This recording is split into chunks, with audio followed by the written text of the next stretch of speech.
আমাদের final unique restaurant হলো এটা, রোবট রেস্টুরেন্ট। এটা শুধু রোবটের জন্যই ফেমাস না, যেমন কি দেখতে পাচ্ছ এর নাম মাদার্স হাট। এখানে শুধু মহিলারাই খাবার বানায় আর সার্ভ করে। চলো আবার ভেতরে গিয়েই দেখা যাক। এখানে কিন্তু খাবার নর্মাল লোকেরা সার্ভ করে না।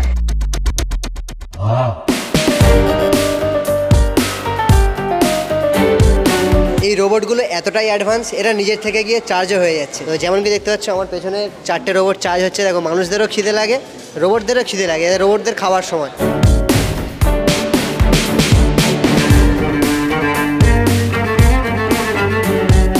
এরকম রোবটরা খাবার নিয়ে যায়, আর এই দিনেশের মধ্যে এরকম ছেলেরা খালি খাবারটা তুলে নেওয়ার ধান্দায় থাকে। এখানে যদি তোমরা খেতে আসো মানে মেনু পাবে না, ঠিক আছে? এখানে খাবার তোমাকে ফোনের ওদের ওয়েবসাইট আছে, ওয়েবসাইট থেকে অর্ডার দিতে হবে। এই হচ্ছে ওয়েবসাইট।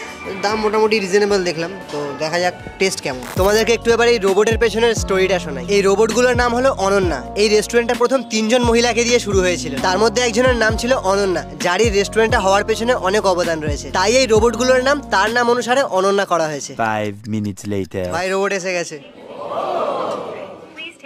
ও সরি, এটা অন্য লোকেদের খাবার আছে, আমার না। এসে গেছে গাইস।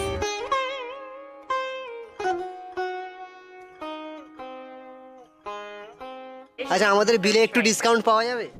এ তো অনেক ল্যাথখোর, এরকম রোবট যদি বাড়িতে আনতে হয় তো কি প্রসেস আছে, মানে আনা যাবে? যদি আপনারা মনে করেন অবশ্যই নিয়ে আসতে পারেন। আচ্ছা, এই রোবটটার দাম কিরকম হবে? 3-4 লাখ টাকা অবশ্যই। मैं गरीब हूँ।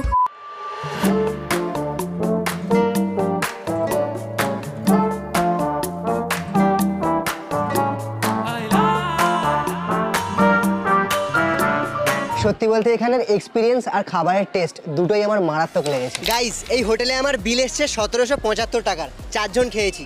দাম কোয়াইট রিজনেবল। একেই বলে একটা ইউনিক জিনিস, দামও কম আর জায়গাও ভালো। আর আমার যেটা সব থেকে বেস্ট লেগেছে সব রেস্টুরেন্টের মধ্যে, সেটা হলো এই মাদার্স হাট রেস্টুরেন্ট। আর তোমাদের 100K লাইক করিয়ে দাও, তাহলে আমি যাব নেক্সট টাইম পুরো ইন্ডিয়ার মধ্যে সবচেয়ে ইউনিক রেস্টুরেন্টগুলোতে। আর ততক্ষণ তোমরা ভিডিওটাকে লাইক করো, সাবস্ক্রাইব করো। আজকে এতটাই থাক, আমি পালাই।